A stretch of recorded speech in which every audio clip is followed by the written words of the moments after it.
Hi, John. Hey, Alex. Do you know what I hate? What's that? When you got an invisible man under your bed and you got no one to call. That's true. Why wouldn't you have anyone to call? Because your friend and your sister ostracized you because of the machinations of your ex-husband. Oh, yeah. Forgot about that. Yeah, that's in the cut lyrics from Ray Parker Jr. He's knocking on the door of Leigh Whannell like, hey, I got a great idea for a theme song, man. Yeah. What other Huey Lewis song could I steal? Oh, anyway, we watched The Invisible Man.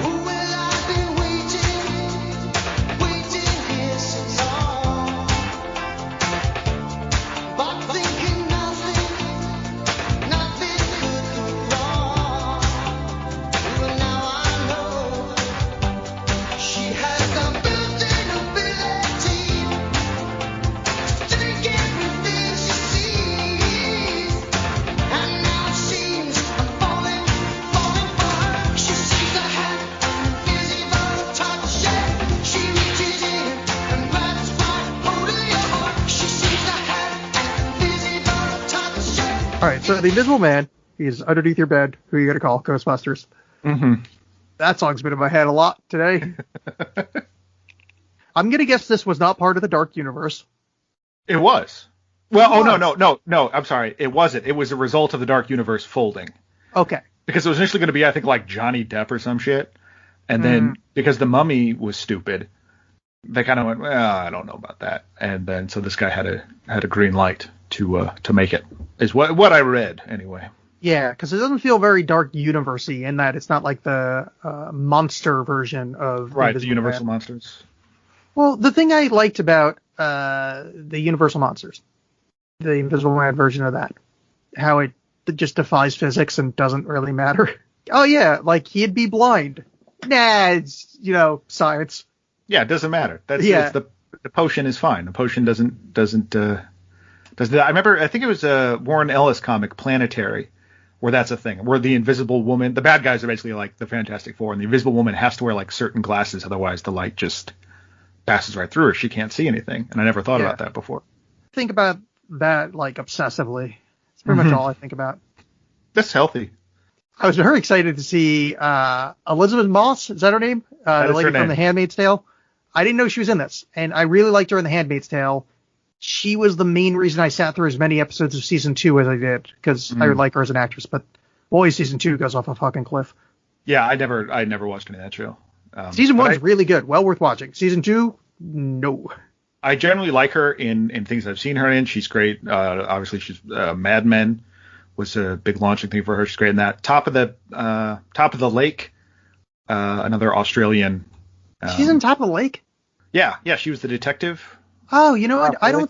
I saw that before I saw Handmaid or anything like that. I didn't put that together. I didn't realize that was her. Okay. Yeah, and then Yeah, I like that show. And then Us. She's in that. But yeah, she's in a bunch of stuff, and I generally like her a lot. And I think I like her in this. I think this movie would have been much worse if not for her.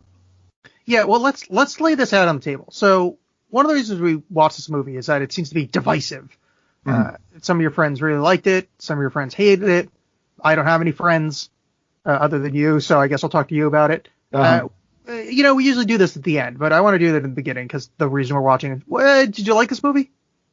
I thought it was pretty good, not great. We'll get into why that is, but it was fine. So here's the thing. I'm kind of down on the horror movies. And that happens, and I'm gonna tell you, this might be my favorite horror movie I've seen in a really long time. Yeah.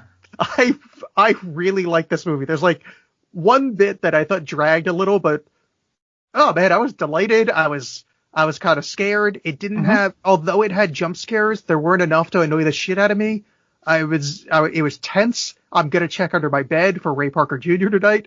Boy, this movie was delightful. Yeah. When I say it's okay, I still think you should go check it out. I do have like some criticisms about it that keeps it from being great. But overall, I thought it was a very interesting take on the whole thing, the whole like idea of the Invisible Man. Yeah. And pretty effective overall horror wise. And my rubric or no, or whatever, my scoring system is a little swayed because, I'm not a big horror person. So it's scoring high. I was like, hey, good for it. But I like how do I word this without sounding like a complete tool? Because I'm not trying to be a complete tool. I'm trying to be empathetic here. I liked that it handled the comparing the monster to spousal abuse as delicately as a mainstream horror movie can do it.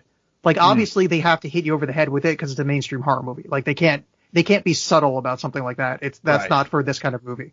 And I thought they did it, I think respectfully maybe that's not even the right word, but it didn't insult me, or I felt like it wasn't insulting. Yeah, I think for the way this movie sort of drops you into not even the middle, the end of their relationship with the movie opening with her trying to escape, which I feel like I barely remember the movie Sleeping with the Enemy, the Julia Roberts movie.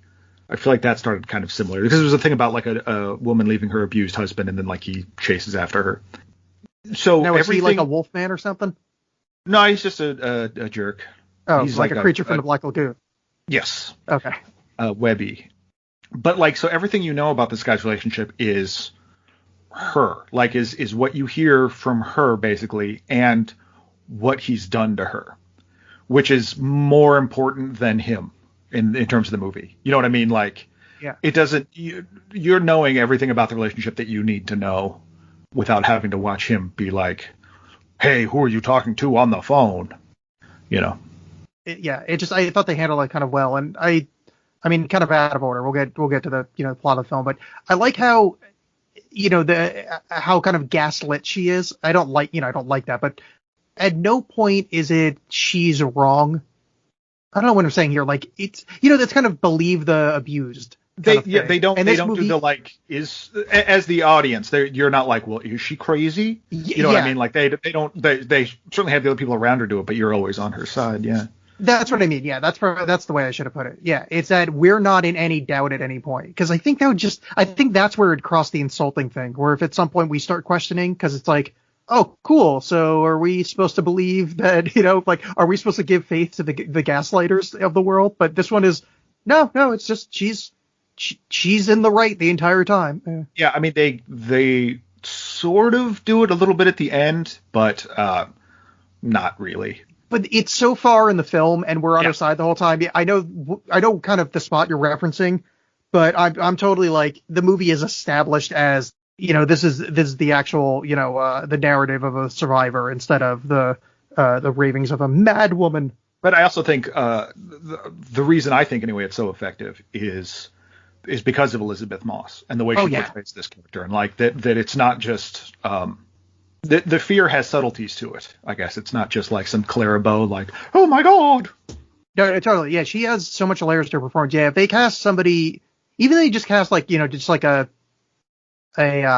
passable actress, just, I'm not going to name anybody, but someone that would have just gotten the job done, performed it well. Yeah, this movie would have lost many, many points in my esteem.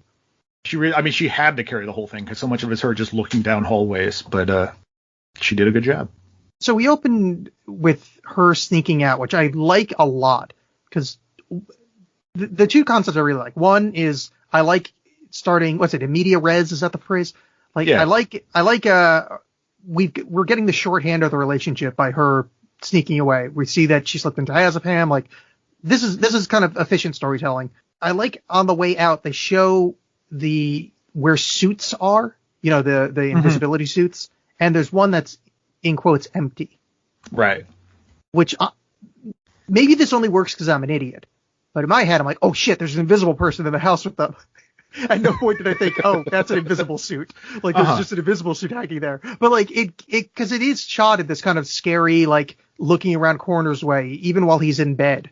Yeah. That you're like, oh shit, is there something else? Is this a false, narrative? Is there actually another invisible man? And it starts off on this really kind of, efficient storytelling, and I'm already kind of nervous for everybody involved, which is, for me, a great way to start a horror movie. Right. And I know I've had several people kind of tell me that they didn't like the idea of the fact that he's wearing a suit, and I don't know. I mean, some of it's kind of clunky in how they deliver it, where she like describes him later as like he was world renowned in the field of optics, and they just kind of like drop some.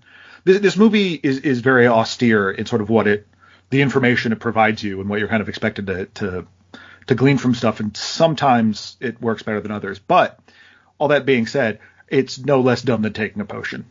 So it's just one of those things that you're just, if you're on board with it, yeah, like it's fine. I think it's infinitely better than taking a potion, just because one, the light has to hit your retinas in order for it to be, you'd be blind basically. But this just works it's far more believable, so you don't have to do that like such a disbelief thing, and also it allows for weakness. Like you can get paint thrown at you, which I mean, I guess the Invisible Man could as well. Yeah. Plus he was nude though, so like he had that going for him, which is way scarier. Yeah, totally. Yeah, like, oh, there's an invisible scrotum in my hand, I'm gonna run. Well, think how uncomfortable and terrible it is to do anything nude. Like just hang around your house and make a sandwich or something, and it's just it doesn't feel right.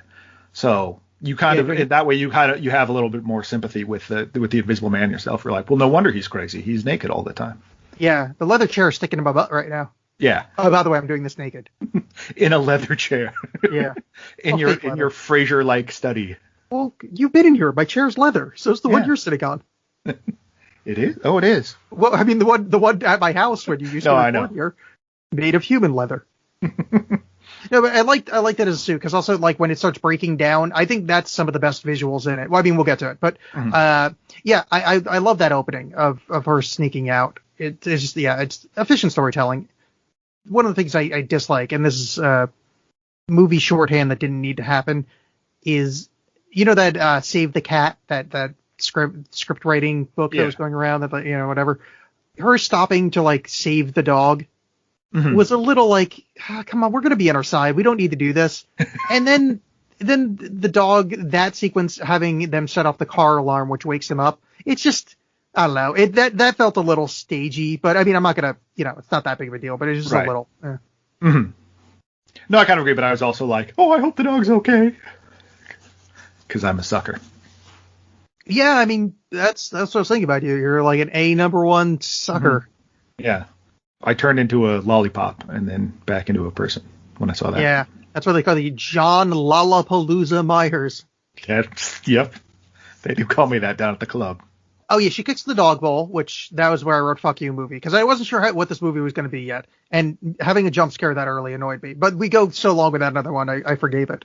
And then, she runs out through the woods and beats her sister in the car, and the husband runs out and punches out the fucking window. And that was kind of a terrifying scene, even though he's not an invisible spooky man yet. Yeah. So, and then you've got Chekhov's diazepam that happens. I was extremely thrilled that I knew what diazepam was, only because it's in a Metal Gear Solid game, and you take it to steady your sniper shooting. So I was like, oh yeah, I'm very familiar with this drug. Oh, is that true? Oh, that's awesome. I didn't know what it was. I just kind of figured it out from context. Right. And not Metal Gear context. That's the only context there is. Fuck you, Kojima. How dare you? This podcast is over. Yeah. She gets out of the house, and we kind of fast forward a little bit, and she's living with a friend of her sister's, I guess. Yeah. Like I was never real. I think I missed whatever their relationship was. They've known each other for a long time. He's a cop. I know that much. Yeah. It was just, I mean, not weird, but they seem age appropriate for each other. He's swole as fuck, and they lived together for a while. It just seems weird that they're not weird. I'm glad they didn't do the sexual tension part, but it's just, I was just confused as to what this was. It was, I was worried it was going to be more of that. I think so. I think it wasn't that there wasn't the sexual tension there. I just didn't want there to be until that kind of pall hung over everything. Where I'm like, oh, you guys gonna get in a relationship now, because that's gonna feel weird. Like, maybe I just want like a throwaway line of dialogue, but like Homer, P.S. I'm gay, like with this, just something. And also, did you find it remotely weird that she was sleeping in bed with the like 17-year-old girl? I took that more as like a fear thing. But I was like, the fact that the 17-year-old was like totally just down with it was like, yeah, no, I'm totally, please invade my space. Felt a little like, that seems convenient. But it's also like, I've been watching a bunch of horror movies, and I just watched Poltergeist for the first time, and it got me thinking about Close Encounters and how much we liked the family dynamic in that. And the family dynamic in this is very much like a TV family dynamic, where we're cracking wise, and I don't know, they didn't feel like actual people. That was one of the few downstrokes I have with this movie, is that the James and the daughter are too perfect for the most part. Anybody that has like a loving pillow fight as a family is just like, this is, I don't know. This is, maybe it's just like I grew up in a shitty household, but like it just feels too loving, and like I need something else going on here. There's got to be some bricks in those pillows. Yeah. Or have like, maybe they cut out the back, so they're like, oh yeah, it's been 2 years since mom died, so we're holding together, and that's why we're so kind of grasping onto each other. Okay, that's fine. You don't have to kill the mom, whatever, kill the boyfriend, I don't care, but just something to make this make sense, to be like, this is like this perfect loving thing. That was the subtext, is that the mom died in a pillow explosion, and so not only was this moment healing for her, it was also healing for them. And they finally got over it. If you pay attention, you'll pick the stuff up. I must have been looking at my phone, because now that you say that, it's so obvious. That's why they've got that picture of all those feathers falling in front of the Twin Towers. Yes, it was a metaphor. Which is funny, that actor, Aldous Hodge, that played James, the cop friend, he was on Friday Night Lights as a bad guy named Ray Voodoo Tatum. And really? Yeah, because he's a football star. Like, Voodoo was his nickname. And as soon as I realized that, I got so angry at him. Because just that residual stuff from the show, I'm like, Voodoo, I hate that guy. Yeah. She's living at the friend's house, the swole cop, which I just can't get over how big his arms are. I'm very impressed. He's got like Chris Hemsworth arms. Like, good for you, dude. Yeah, it's just, there's this, you're used to like fit actors, but sometimes it's just like, Jesus Christ, that's like, that's fucking unbelievable. So they're there, and they get word that the abuser is dead, killed himself. Mm-hmm. And Adrian is gone. Yes. And then does it just we just go to the brother lawyer, or is there anything between there? Well, no, it does go right to there, because the little celebratory pillow fight happens after that. But I believe, because like she's in disbelief. She has shown a newspaper headline that is like, optics genius dead, or whatever it says. Yeah. So she's like, relieved. I guess we didn't break out that she's kind of agoraphobic at this point. She's afraid to go out and get the mail. Right. Like he's fucked with her so much that she is just a wreck. Yeah, she's afraid to go outside. When her sister shows up to give her the news that Adrian's dead, she's losing her shit, because the sister could have been followed, because Adrian would do that sort of thing. And again, you kind of get the more outlines of their relationship just by her reaction to it. Yeah. Or what it's done to her. So when she meets the brother/lawyer, and he says, you just have to not go to jail, not, basically be upstanding citizen, and you get a whole shitload of money. Did you pick up on that being kind of foreshadowing? No. I mean, I didn't. I wasn't really looking for it, I guess. Okay. I was more just like, why is this guy such a dick? But I just went, I guess lawyers are jerks, because they don't tell you till later. Again, this movie being very austere with its information, they don't reveal later that the lawyer is her brother. Yeah. Is his brother, sorry. So that's the when we go back and no, he says he refers to him as his brother in that scene, I think. Oh, does he? Oh, maybe I just missed it. Yeah, because I said meets brother/lawyer. So no, it's just later when it's kind of revealed, when she's kind of going nuts. It's like, hey, I can take all that money away from you. Why the fuck didn't I realize that was foreshadowing? Right. Yeah. Because it's like heavy-handed after the fact, which I guess that's good writing, but I always get like annoyed with myself for not picking up on that shit. Well, it's like not to directly compare the two in terms of this skill, but when you watch certain movies like let's say The Usual Suspects, and you're like, oh, why did I not pick up on that when I first saw it? Granted, I was a teenager, but like some things that just seem so obvious on subsequent viewings. but the first time you completely missed it. That's always a treat.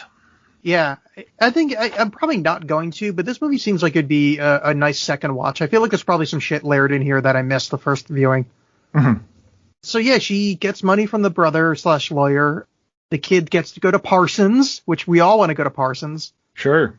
I guess something to do with Frosty the Snowman. Isn't there a Parson in there? No, that's Winter Wonderland, where they pretend the snowman is actually on Actually Christmas edition. Wait, that's not. You're gonna put and pretend that he's Parson Brown. That's not Frosty the Snowman? No, because Frosty the Snowman's Frosty the Snowman. Why would you pretend he's someone else? He's a snowman that came to life. Oh. You don't need to pretend. Oh yeah, I think it's just. He could do a mean impression of Parson Brown. So here's the thing: put a cap upon his head, and he began to dance around. Sounds like put a cap on his head and pretend he's Parson Brown. I know I've got those words wrong, but I think like the cadence and there being a cap and a snowman. Look, really I may have made this all up, but it sounds exactly the same. Well, I mean, it's lyrically similar. I'm just saying, it's like poetry. It rhymes. It's like when Jar Jar fell in the Fanta Poodoo. You don't put a hat on it. They just say in the meadow we can build a snowman and pretend that he is Parson Brown. Oh man, I really he'll say, "Are you married?" We'll say, "No, man," but. And then we'll put a hat on. It'll become Frosty. Yeah, I remember all the lyrics. That's right. That's how it goes. Yeah, geez, what a rube. All right, so here is where the movie really starts picking up steam. She's making breakfast, and right there you're like, yes, that ham looks delicious. Mm-hmm. It really starts cooking. Yeah, really. Oh, cooking with gas even. Yeah. She's like, oh, I gotta go wake up the kid, and the knife falls / moves on its own that you're not quite sure if. It's like in a ghost movie where it's like, well, that could have been accidental. Well, the movie spends a lot of time, as I kind of alluded to earlier, and it's done several times at this point, is the camera will often go to basically an empty frame, just like an empty part of the room, or like characters in a room will leave and it will hang out in that room. And it sets up at the beginning this feeling of like something's there, like, I mean, you're seeing a movie called The Invisible Man, so that's already in the back of your head.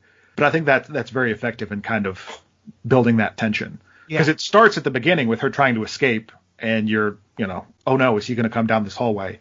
And I think it sort of sets up that's every time that's going to happen now, he could be there. Really well done. This is the part of the movie that like won me over, is how effective the lingering shots on. So if it lingers on an area of the room that, I mean, maybe the Invisible Man's in, it doesn't matter.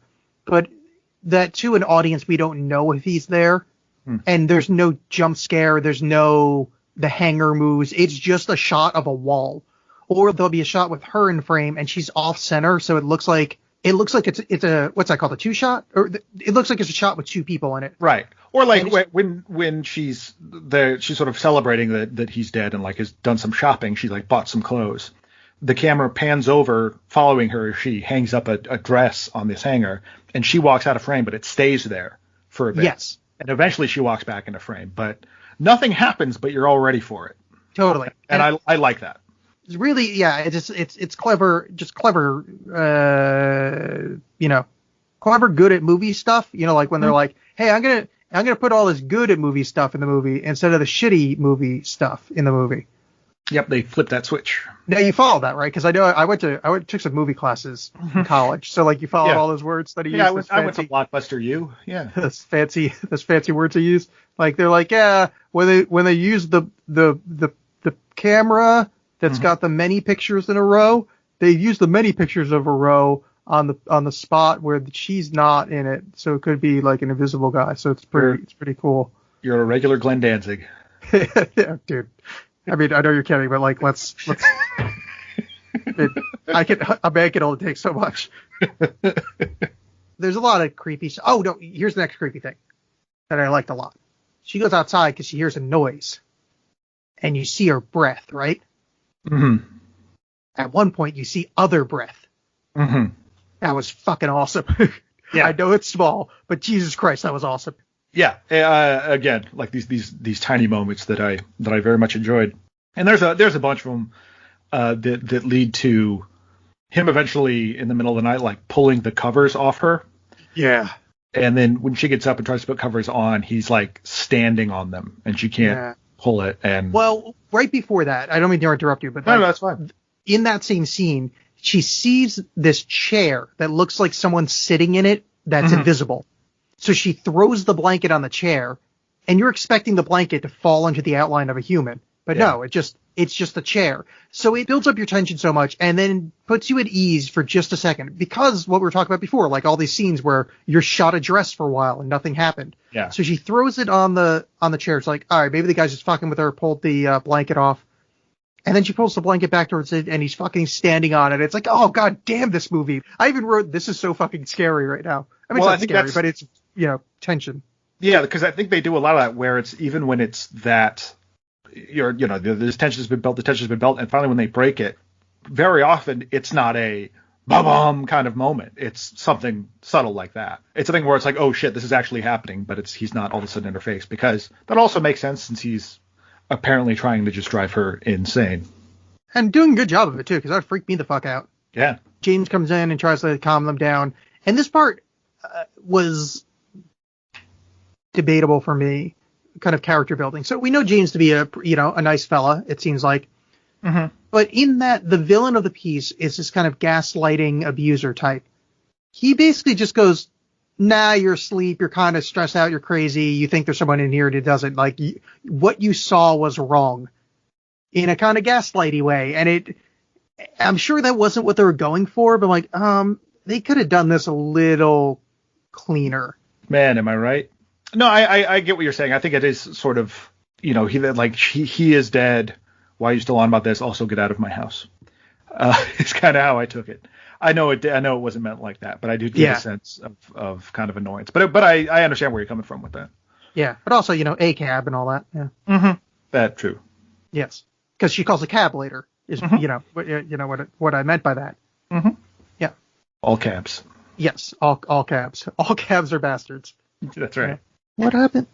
Oh yeah, is this where she goes? Oh yeah, she goes to this interview. She's a some kind of architect. Trying to get her life back together. Yeah, and she's talking to a guy, and it seems like the interview is going pretty well. But then he does a kind of a creepo thing too. Yes. Yeah, because they're walking around his super cool office, and he's asking about her history. It's like, so why'd you spend time in Paris, or is that just where all the pretty girls go?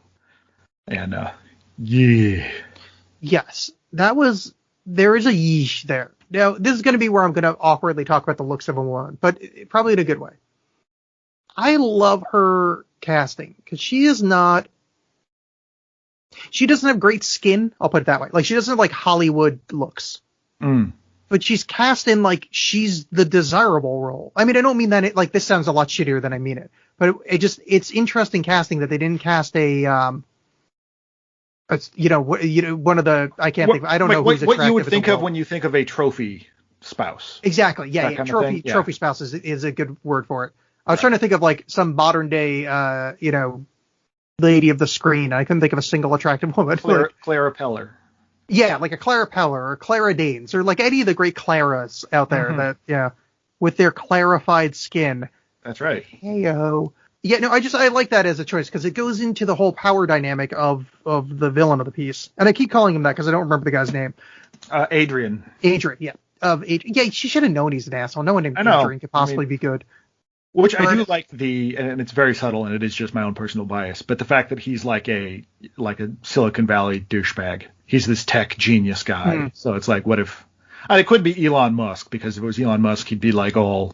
69, nice, while he was chasing her or whatever. Yes. Posting Pepe memes at her, but yeah, I mean, I'm glad they didn't go that route. It could have been a lot worse. Yeah. Yeah, so yeah, creepy dude's like, wait, he's not that creepy. He says that one creepy part. He's that creepy. I should take it back. I'm trying to look at the bright side of things. I'm wrong. He's being an asshole. It's like, yeah, what, all the pretty ladies go there? And she doesn't respond, which is nice because you can see he feels dejected, which is great. But he's like, hey, I'd love to look at your portfolio. And yeah, it's empty. And she's like, I swear I put it in there this morning, and kind of freaking out, which, fair point. Yeah. And passes out on the ground. Faints. Turns out she's got diazepam in her system. Diazepam, that thing from earlier. The thing from Metal Gear that she remembers from the game. Yes. So she wakes up in a box. I'm not a sniper. Yeah. Yeah, so she sneaks around in a box for a little while. For the next half hour. That's the entirety of my Metal Gear knowledge. Mm-hmm. That's all you need. I think there was some weird "they am asleep" or something joke from the first one. I feel asleep. Yeah, that's the one. And Kojima. Okay. Yep. And I'm the angry video game nerd. That's been my show. So she's in the hospital. They're like, hey, it's all that diazepam in your system. Or maybe they call her. Either way, the point is, she's got diazepam and she's freaking the fuck out. She storms back into Brother Lawyer's office. And he gives like a sad sap story of how he hated his brother too. Yeah, and I thought this was good. I liked that the actor Michael Dornman. Yeah. So I'd not seen anything before, but I liked that little turn where he's still like shitty and an asshole because he doesn't know why she's there, because she's like, tell him to stop asking me. He's like, I don't know what you're talking about. And then like gives the sad sack story about how his brother was an asshole and had been controlling him his whole life. And I like that little mask off moment of like, I'm actually a sad boy. Yes. The part I didn't enjoy about this is that James is a cop, right? Yeah. She has a bottle with DNA on it. There's blood on it. Yeah. His blood. That's testable. She's a multimillionaire. She could easily get a DNA test on the bottle and go, look, here's proof. Well, that wouldn't necessarily be proof that he was there now. Like, it would just mean that he touched the bottle at some point, and how did it get there? Oh, fine. But either way, it proves that the night that her sister corroborates, the guy punched the window. Yeah. She says, I lost it that night, and now it's in the house with his blood on it. I feel like that's enough to have suspension. Not to say that he's back in life. Maybe he hired an actor from beyond the grave to act as the Invisible Man to freak her out or whatever. But the point is, she has tangible evidence in her hand. She's a smart lady. She's a fucking architect. He's a cop, and no one at any point like picks up on this. Yeah, I mean, his role as a cop is I kind of wish he wasn't a cop. Yeah, he should be like a fireman or something like that. Like, I get why he's supposed to be Nicey McNice guy, but maybe not somebody that's supposed to be trained in like deductive reasoning or whatever. Right. Because he's just like, all checks out. Yeah, diazepam. I don't know. Where's my ladder, man? Yeah. This leads to her sister freaking the fuck out on her that she had written this email, basically telling her off. Yeah, really mean email. I don't. Yeah, it seemed a little. I mean, I don't know what their relationship was before this, obviously, but that seemed a little quick. It was very neat. Yeah. Yeah, neat. It was that's a good like, word. The email she wrote was apparently pretty heinous and like wished she was dead or something like that. But you'd think there would be a, hey, what the fuck, text or phone call or something. But the fact that it's something that she only finds out about it because she goes to her sisters, and the sister's like, well, look who it is. And then gives some like curt responses while she's obviously like freaking out and crying. And I'm sure, like being mad at someone, and you're going to like probably overlook that.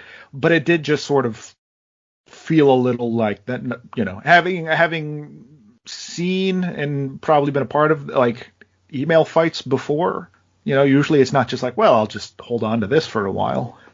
Yeah. If you emailed me, if I got an email randomly from you that just lays me out in a not funny way, I would talk to you. Be like, what's up, John? Like, this is very much out of nowhere. Although I agree with probably most of your points. Generally, you've known me for long enough to have known these points for 5-7 years. Yeah. You would think that, we'd be over this. I would approach you, and we're not blood relatives. You didn't save me from an abusive relationship.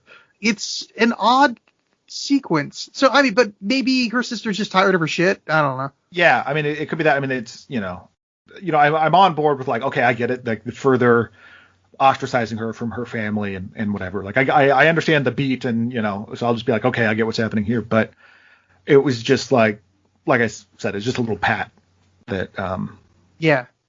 Or maybe just have the sister like yell at her or something instead of just being so it just seemed it seemed so like final and like planned out. Right. Or like if it was decision. If it was a phone call, even if it was something like, you think you're gonna ask my help after that bullshit, like, I don't have time, let's talk about this later, click. You know what I mean? Like, Yes. I'm pissed and I don't want to deal with you.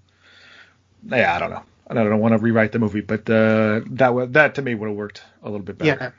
Yeah. It sounds like I'm being a little nitpicky in certain parts, but I really enjoyed the movie a lot. So the spots that slowed it down for me kind of jumped out more. Well, that's the thing. Sorry to interrupt, but no, that's pretty much my point. Yeah.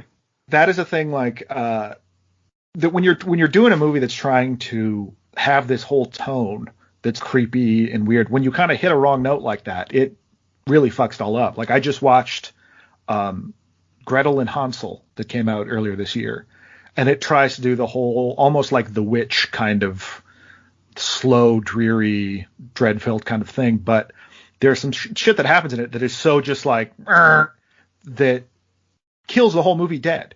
Is that the one with Jeremy Renner?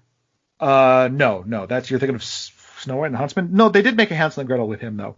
This is by a guy named Osgood Perkins. I don't think I even knew this happened. Yeah, it stars the girl. Did you ever see It? The newer It? I saw the first one. She played the young girl in that. Like the one that her dad's an asshole? Yeah. Yeah, okay, yeah. Her performance is really crappy in that, but not in It, but in this. So I think some of the stuff hurts more when you're trying to create that kind of mood, and because it really like oh, I'm in this, I'm totally, and then it just launches you out of there, and it's tough to recover. But I think the few times it happens in this movie, I was able to kind of get back into it. Yeah, this is the spot that hurts the movie the most for me, because that happens, and then immediately afterwards, our lead character's crying, and the daughter comes in.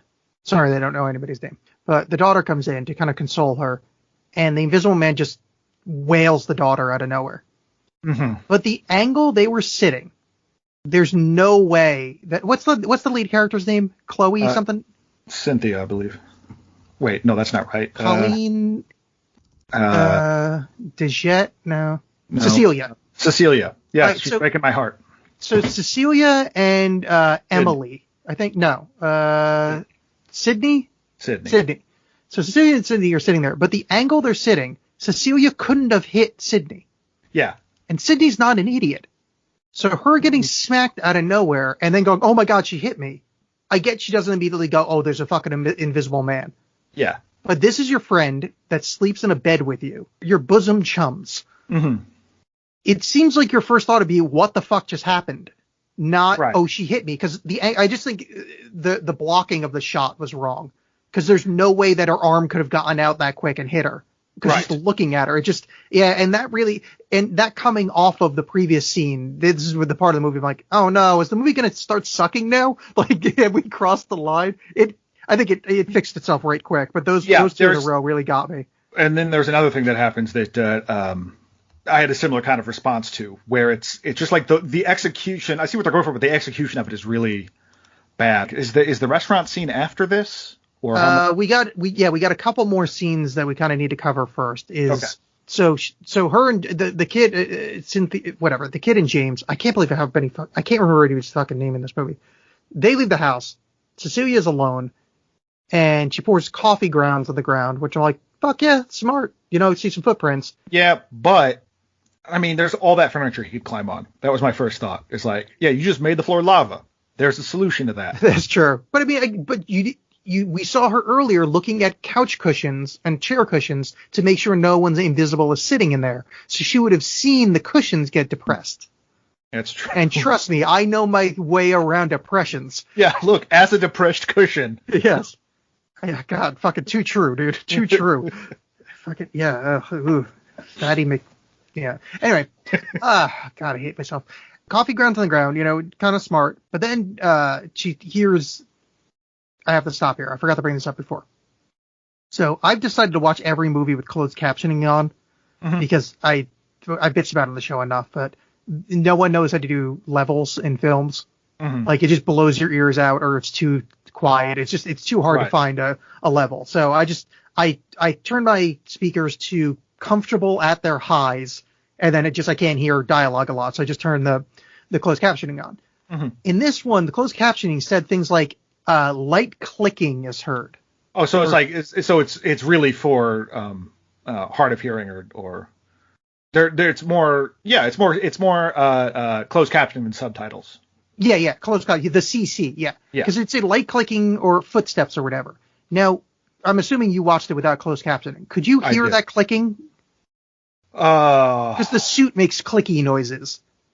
Oh, no, I don't know that I heard. I mean, no, I don't think so. Okay, because it happens a lot. And it's not, the thing is, it happens, the most of the time it happens is before you know the suit makes the noise. Mm-hmm. So it could be clicking, could be the house settling or whatever. It's not the worst thing in the world, but it was one of the deals where closed captioning, I'm like, oh, this kind of affects the way I understand this movie a little bit more than I normally would like. Yeah. Yeah, that's, I mean, you know, maybe I'm just not remembering correctly that I could hear the clicks, but yeah, that's unfortunate. Yeah. She hears the clicking. She hears weird shit in the house. She's like, oh, fuck, someone's in here. She has the thought, I'm going to call his cell phone because, you know, he's been dead for a while, so he'll probably still have a cell phone on him with the same phone number. Mm-hmm. She hears it vibrating upstairs, which is a cool moment. Yes. And this is where the movie starts running back. Because, man, when she brings that ladder up into, like, the attic crawl space, oh, God, that is so fucking tense. Yes. Yeah, very, very creepy. But this also is where I start to run into a little problem. Some of the problems with this movie is, so she gets up there and finds his phone and her missing architecture drawings that she was gonna show. And then his phone starts ringing. Right. Well, before that, he sees pictures of her and the girl sleeping on his phone. Right. And there's a butcher knife in a Ziploc bag. Yes. Yeah. Which is important. Anyway. So she finds that stuff and then kind of hears a noise or whatever, and it's like starts looking from the attic back down on the floor, and then gets a weird idea and throws some paint, and sure enough, there's somebody there. And it drove me nuts because it's like, boom, there's someone there. And then there's certainly someone there, because she just backs off and then it hangs out on her for a bit. Yeah. And then the movie just goes on. And I think overall this movie has a problem of, like, although I do like its slow kind of stoic, that's not the right word, but it's sort of slow pacing. There are times where, like, it needs to hit the gas and it just doesn't. And so that can make it feel a little lifeless at times. Well, because it hits the gas shortly after that. But yeah, you're right. There's like a weird moment because she throws the paint on him. I hated the noise they played when I almost pulled the clip, but I decided not to. But they play like a monster noise. Yeah, the soundtrack in general I wasn't a huge fan of. Like, the whole low drone horror movie stuff. I could take or leave sometimes, but sometimes it just was going so hard when it didn't need to, and it just didn't. I don't know. I didn't love it. Yeah. And that was weird. But so she follows back downstairs into the kitchen, and that's where the movie kind of picks up, because he full out attacks her, which was a cool kind of scramble sequence. The shot of her getting picked up and thrown and the camera following her, that was so cool. Yeah. Like, because it's this very close-up tight shot of her, and she gets tossed, and the camera, like, pans back and, like, rack focuses along with it, and I thought that was very impressive. Yeah, it was a nice little sequence. Her breaking the plates looked nice. Mm-hmm. And she runs outside and grabs a lift. One of the all cabs are bastards. It goes to Stinson Beach, which is where that old house was, where we open the movie. She finds the invisible suit. The racks that she saw in the beginning that looked empty, turns out, was actually holding a suit of invisibility, which made me feel real stupid because the movie's called Invisible Man. I saw an empty thing. At no point did I go, oh, that's probably an invisible suit. This movie made me feel dumb, yeah. I also didn't love the her breaking in to the suit thing where she's like trying the buttons. Because I'm like, why would, if he's so controlling, how would she know what the password was? But then she's like, oh, I'll just say it out loud. This date, beep boop boop. That was the day we met, audience. And yeah, whatever. I don't. A little bit like, fine, we're through that now.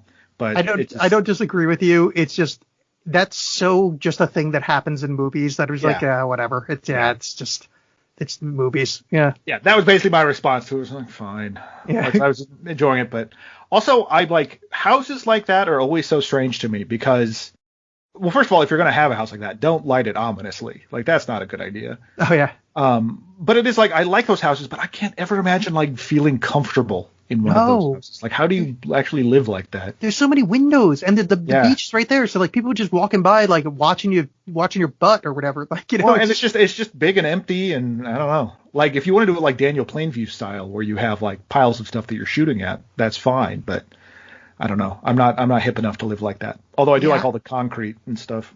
I just hate all those windows open to like an area where people are around. It just feels, ugh. I like my privacy a little bit more than that. Yeah. I mean, it's not like anybody wants to, see my fucking middle-aged balls, but still, it's just, I still don't want them on display. Right. You say that for Zoom calls. Yes. Which I know. I'm a guy on the internet, so I'm supposed to be throwing my dick everywhere. But sorry. I'm a gentleman of the old May. I feel shame about my body. I only throw my dick certain places, and only when it's dressed up. Yeah.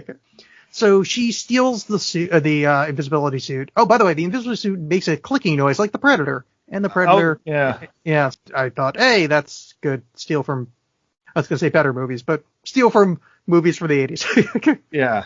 I don't know if that's better. I don't know if you could compare Predator to this movie. I think that's kind of impossible. You could. They're both in English. They have invisible things. They both have dudes with swole ass muscles. Mm-hmm. They do. Yeah. I think someone's throat gets slit in Predator. Yes. No one gets to the chopper. I don't know. Yeah. Metaphorically, they get to the chopper. Yeah, that's true. The chopper of our hearts. So the hiding the suit thing. Yes. So that she hides it in the exact same place that she hid her bug out bag and stuff. Yep. Fine. I guess, it's supposed to be this kind of, because you think like, well, she hid the suit. Maybe that's okay now, but he's still around in the suit. Well, I'm assuming there's multiple suits. Well, there would have to be, because he's already invisible when she hid the suit. Yeah. So she's got, he's got, maybe they're like prototypes or whatever. I'm fine with that. It's more just how it gets used later that I was like, oh, right, that. Yeah, well, we'll get to that, because that's I think my last annoyance of this movie. Mm-hmm. She goes and meets her sister at like kind of a douchey restaurant is the best I can put it. Yeah, I wanted this scene to take place at a TGI Fridays or like a Chili's so much, because they're bothered by a waiter who's just doing his job but is very annoying, and I kind of wish they were at like, I need you to meet me at Applebee's, and they're like, what's up, big guy, what can I get for you? Yeah, have some of our appetizers, or shit like that, or they're into Uncle Moe's or whatever. But yeah, they have a Guy Fieri cameo right there. Perfect. Yeah. They're talking, and she's like, look, I need to convince you of this shit, yada, yada. And her sister's throat gets slit, and the Invisible Man just shoves the knife in her hand and fucks off. Yeah. I don't love how she's grasping that knife, but I do love the fucking balls of this move. Well, that's the thing. Like that was extremely ballsy. But what happens is you see like this knife floating there that Elizabeth Moss doesn't see. And her sister's like, oh my God. And Elizabeth Moss like, what? Knife comes over, slits her throat. You see Elizabeth Moss's hand just go up, and it flies into her hand. Almost like it was like reversed footage or something like that. And then she's just holding on to the knife. Like, it would have sold better if you see her like react to, like her hand is getting thrown up and her body is like moving and reacting to it, because someone's forcing her to do that. And then she's like, oh my God, I've got this knife. And then she drops it, and someone sees her drop it.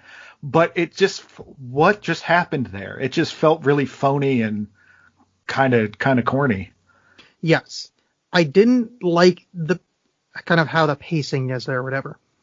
But what happens next, I think, is cinematically kind of beautiful, where she goes into that kind of foggy trauma vision. Yeah, she has a bout of madness. I don't even think go that far. Just get like, I don't know, like if you ever had something like real bad happen where it's like all of a sudden like the adrenaline's up and you're only seeing like half of what's around. And I thought they filmed that really well. Mm-hmm. And how they kind of push that into her getting strapped down and drugged. And when she's like, no, you can't do it. He's in the room. He's invisible. And you're like, wow, from the outside, like if you're not a viewer of this movie, she sounds fucking nuts. So yeah, I did like that bit. And then because they shoot her with some sort of drugs, and then as she's falling asleep, you hear a voice go, surprise. Yeah, which that's the surprise sets up for later. Mm-hmm. Oh yeah, the nurse tells her she's pregnant, which is like this big moment that leads to brother lawyer showing up, and he's like, "Hey, you Which weren't supposed." again, before we get to that Elizabeth Moss's reaction to that moment was so great. Yeah, Because it wasn't like the guy seeing Cake Hitler where her jaw just drops like I'm pregnant, but just seeing her kind of like take that all in and what that all means, I thought was she just knocked it out of the park. yeah, it shouldn't be understated. She's really good in this. She really does a great job. Yeah, so brother lawyer shows up and his full sleaze bag appears, and it's like, look, you need to have the kid, and if you do, all this will go away. Like basically saying, charges dropped, you get away with murder, you're not that she actually murdered. And it is a great, I mean, I'm going to kind of spoiler alert for people that inexplicably listen to this, but at this point, my thought is, oh fuck, he's the Invisible Man. Mm-hmm. Which is such a good move for the movie, because it turns out they have a fake out of him being the Invisible Man shortly after. Because I'm like, aha, it is him. And then you're like, aha, it isn't him. You're like, oh, whoa, this movie's actually doing some fucking moves on us. Yeah, I'm a little bit nitpicky here where how she got the pen. Because they're in this, she's in jail for murdering someone or in like this institution or whatever. Yeah. And they're having a meeting in a open room and there's no guards there or anything. It doesn't seem like. And so she's just able to snatch this pen from the guy. And that just seemed a little convenient. You know what I mean? Like if they were in like an interrogation room or something like that and she pulled the same shit, I would get that more. But this just seemed like someone would have seen that or should have stopped that. But whatever. Nitpicky. But yeah, I'm fine with it because it leads to a neat scene. But I do like the scene because the scene with him, I mean, it starts with him like telling her like, yeah, the money's going to be gone. And, it brings me no joy to do this, even though it clearly does. And then when he's like drops the bomb, hey, I'm in on this. Knock this shit off. I've, have the damn baby. Chilling. It's really good. Both those actors do a great job. Mm-hmm. And she gets this idea of, oh, I know how to get the Invisible Man. I know how to trick him. She's like, fuck you. You can't have me. You can't have the baby. And she stabs herself in her wrist vein. Mm-hmm. I'm sure there's a better word for it. Nope, that's the technical term. I mean, it's probably close enough. He's like, he tries to stop it, and she takes her chance and just starts fucking stabbing him with a pen, which is delightful. And it leads to this giant, big shootout. Who gives a shit? Visible Man just. There were some awesome moments in that, though. Like when he makes the cop shoot his own knee, that was brutal. Sorry, go ahead.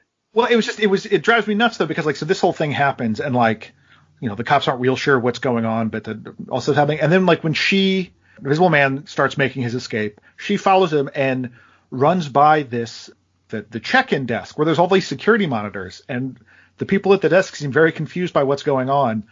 But it didn't feel like in a way where they're like, oh my God, all these people I work with have gotten killed. It's more like, hey, you shouldn't be in your cell.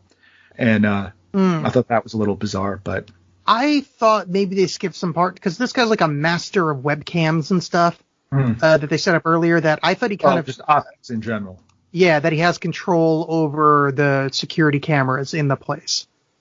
I'm kind of writing that forward, but I just felt like that's the kind of hand wave of what's happening here. It would make sense, and I think you're also just kind of caught up in the moment that it doesn't really matter. But I still noticed it.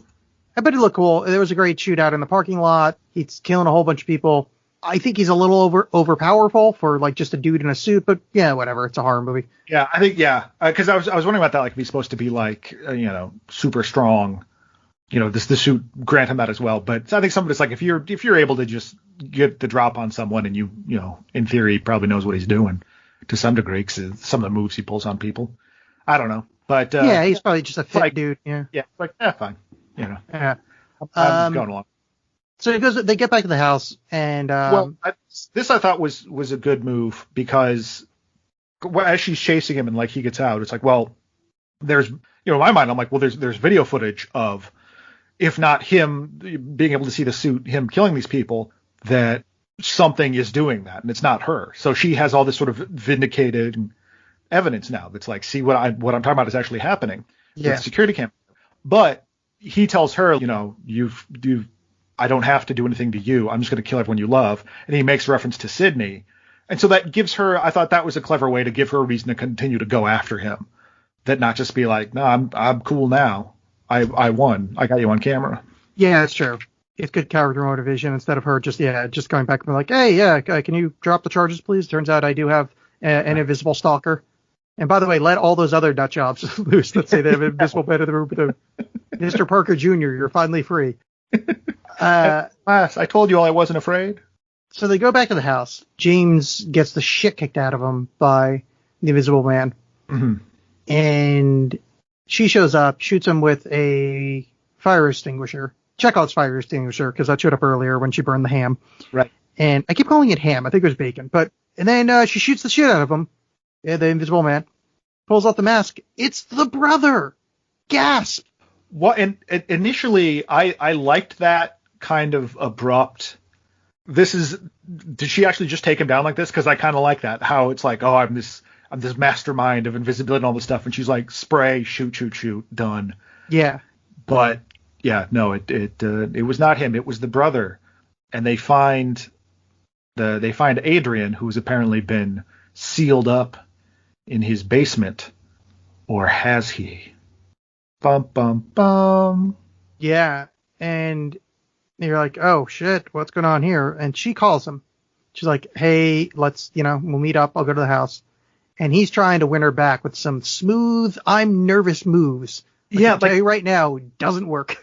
Now this is where the movie's fallen off a bit for me, because this whole bit where she's like, yeah, you know what, I will go to your house. And I know, like, eventually you see that she's brought the cop to do like surveillance along with her, and she has some kind of plan, but it still just feels like, I don't know, for how like jacked up this person was before this all started, and then has her sister murdered in front of her blamed for her being in an institution, all this stuff, to be like, yeah, I'll go to your house.